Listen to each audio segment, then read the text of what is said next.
자, 이제 85강 강의로 들어가도록 하겠습니다. 이번엔 계속 저번 강의에 이어서 상가 건물 임대차 보호법인데요. 자, 이 상가 건물 임대차 보호법에서 이제 주택임대차 보호법과 또 다른, 자, 계약갱신 요구 부분도 주택임대차 보호법에 없는 내용이지만 이 권리금 내용도 주택임대차 보호법에 없는 내용이고요. 이거는, 제 작년에 생겼던 부분입니다. 2015년 때 새롭게 들어온 내용으로서 사실 배우다 보면 뭔가 좀 이상해요. 엉터리로만 개정돼가지고 문제가 좀 많아요. 그러나 문제가 많더라도 법은 법이기 때문에 여러분들이 공부를 좀 해놓고요. 앞으로 개정된다고 하는데 언제 개정할지 모르겠습니다. 개정되면 그때 다시 한번 체크를 해서 한번 또 강의를 좀 하도록 하죠. 자, 이때 권리금과 관련된 부분인데요. 자, 권리금은 임대차 목적물인 상가 건물에서 영업을 하는 자 또는 영업을 하려는 자, 영업하는 자나 하려는 자가 영업시설의 비품, 거래처, 신용영업사 노하우, 상가 건물의 위치에 따른 영업상의 자 유형, 무형의 재산적 가치의 양도 또는 이용대가, 재산적 가치의 양도나 그 이용대가로서 임대인이나 임차인에게 보증금과 차임외에 지급하는 금전의 대가다. 금전의 대가를 뭐라 한다? 권리금이다. 권리금은 판례상 나타난 부분에 있어서 법조문에 이렇게 규정되었습니다. 그러니까 이거는 뭐 달달달 외울 필요 없이 그렇구나라고 해서 그냥 넘어가면 돼요. 자, 그러면 권리금 계약이 있습니다. 자, 이 권리금 계약을 잘 보셔야 계약의 주체자가 누군지를 신규 임차인이 되려는 자가 임차인에게 권리금을 지급하기로 하는 계약이다. 자, 신규 임차인이 되려는 자가 임대인에게 이렇게 되면 틀리죠. 자, 그때 임대인이 임차인에게 이렇게 하면 틀리죠. 자, 조심하시기 바랍니다. 누가 누구에게 신규 임차인이 되는 자가 누구에게 임차인에게 이렇게 된 거죠.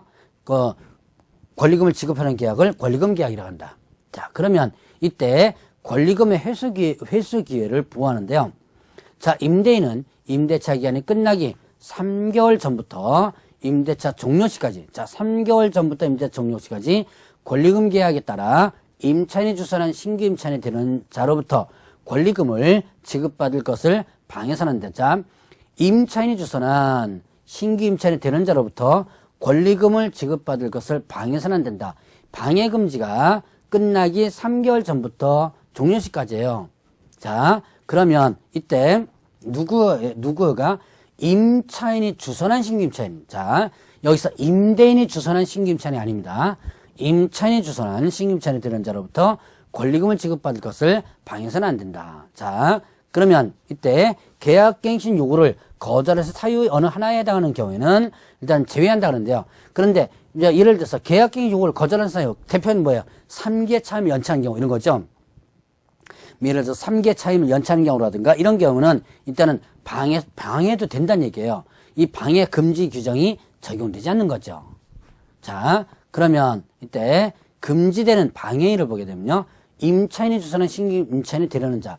누가 주선한 거예요? 임차인이 주선한 신규 임차인이 되려는 자에게 권리금을 요구하거나 누가? 임대인이 권리금을 요구하거나 임차인이 주선한 신규 임차인이 되는 자로부터 권리금을 수수하는 행위. 누가 하는 거예요? 그러니까 권리금을 요구하거나 수수하는 것은 누가? 임대인이 이렇게 하면 안 된다는 거죠. 임차인이 주선한 신규 임차인이 되려는 자로부터. 자, 그리고 임차인이 주선한 신규 임차인이 되려는 자로 하여금 임차인에게 권리금을 지급하지 못하게 하는 해. 자, 임차인이 주선한 자. 여기에는 임대인이 주선이 아니에요. 임차인이 주선한 신규 임차인이 되려는 자는 자로 하여금 자, 이게 임차인이 주선한 신규 임차인자에게 얘한테 권리금 주지 마. 이렇게 요구하는 거죠. 그렇게 해서는 안 된다라는 부분이에요.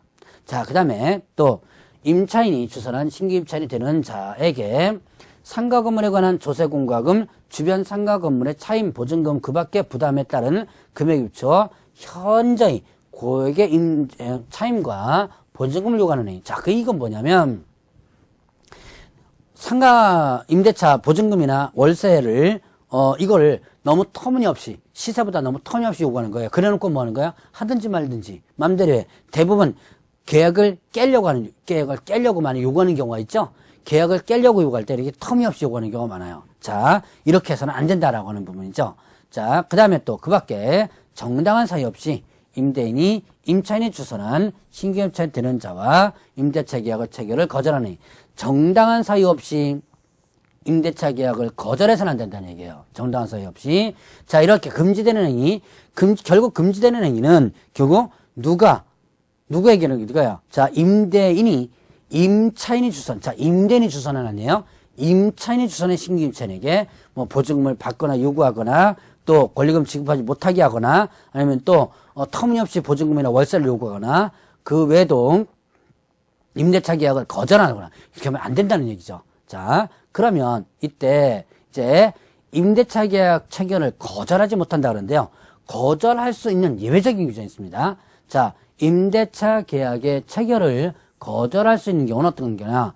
임차인이 주선한 신규 임차인 되려는 자가 보증금 또는 차임을 지급할 자력이 없는 경우. 참 이 문장을 보면요. 엉터리로 개정됐다는 이 엉터리로 만들었다는 것이 상당히 많이 보이는데 여러분들도 이해가 잘 안 되는 경우가 있을 거예요. 이거는 국회에서 법을 만들 때 적어도 이 법을 만드는 사람이 상가임대차를 한 번이라도 좀 임차인이거나 임대인으로서 한 번이라도 좀 해본 사람이 하나도 없는 것 같아요. 그래서 자, 이런 보면 좀 이게 이해가 안 되는 경우가 좀 많습니다. 임차인이 주선한 신규 임차인 되려는 자가 보증금 또는 차임을 지급할 자력이 없는 경우 실제로 어떻게 알아요, 이걸? 들어오는 사람이 자력이 있는지 없는지 실제로 모르거든요. 자, 그러면 또 하나, 임차인이 주선한 신규 임차인이 되려는 자가 임차인으로서 의무를 위반할 우려가 있거나 그 밖에 임대차를 유지하기 어려운 상당한 사유가 있는 경우 의무를 위반할 우려가 있다가 한다면 그 도대체 의무를 위반할 우려가 어떻게 우려가 있는지는 모르죠. 자, 아주 자의적인 해석이 나올 수 있는 그런 부분입니다. 어쨌든 거절 사유가 이런 부분이 있으니까 여러분들 이제 알아두고 넘어가셔야 돼요. 자, 그 외에도 임대차 목적물인 상가 건물을 자, 1년 6개월 이상 자, 숫자 기억해 놓으셔야 돼요. 1년 6개월 이상 영리 목적으로 사용하지 아니한 경우. 예를 들어서 1년 6개월 이상 예를 들어서 교회에 뭐 기부한다든가 그런 거죠. 자, 임대인이 선택한 신규 임대인이 선택한 신규 임차인이 임차인과 권리금 계약을 체결하고 그 권리금을 지급하는 경우 누가 선택한 신규 임차인이 임차인이 아니라 임대인이 선택한 신규 임차인이 임차인과 권리금 계약을 체결하고 권리금을 지급한다 라고 한다면 이때는 임차인이 주선한 신규 임차인과 계약을 체결을 거절할 수 있다라는 얘기죠. 자, 그래서 이 거절할 수 있는 사유들 잘 한번 체크해 보시고요. 특히 이 숫자 1년 6개월 요거 어려운지 좀 조심해서 보시기 바랍니다. 자, 그러면 손해배상 청구 관련된 부분인데요. 자, 임대인이 권리금을 지급받는 것을 방해하여 임차인에게 손해를 발생하게 한 때 그 손해를 배상할 책임이 있다. 자, 일단 권리금을 지급받을 것을 방해해가지고 임차인에게 손해를 발생하겠습니다. 그럴 때는 그 손해를 배상할 책임이 어떻게 된다? 있다. 손해배상 책임이 있는데요. 이때 그 손해배상액은 신규 임차인이 임차인에 지급하기로 한 권리금과 임대차 종료 당시에 권리금 중 낮은 금액을 넘지 못한다. 자, 손해배상을 청구할 수 있는데 손해배상 그 조건이 신규 임차인이 임차인에게 지급하기로 한 권리금과 임대차 종료 당시의 권리금 중에서 낮은 금액. 이게 도대체 뭐냐? 자, 이 뒤에 거부터 보죠. 임대차 종료 당시에 권리금 중 낮은 금액. 이게 권리금, 임대차 종료 당시의 권리금이란 처음에 임차인이 들어올 때 권리금이에요. 예를 들어서 내가 임차인으로서 들어올 때 1억을 권리금을 주고 들어왔습니다. 장사가 아주 잘 되죠? 장사가 잘 돼가지고 어떻게 했냐? 나는 1억, 새로운 내가 나갈 때, 신규 임차인에게 2억을 받으려고 그래요. 나는 처음에 들어올 때 권리금 1억 주고 들어왔는데, 이제 장사가 잘 되고 내가 넘길 때는 2억을 받으려고 합니다. 자, 그럼 이때, 자, 임대차 종료 당시의 권리금은 얼마고? 1억이고요. 신규 임차인이 임차인에 지급하기로 한 권리금은 2억인 거죠. 이때 낮은 거 1억, 내가 받은 권리금만 그 범위 내에서만 청구할 수 있다는 얘기죠.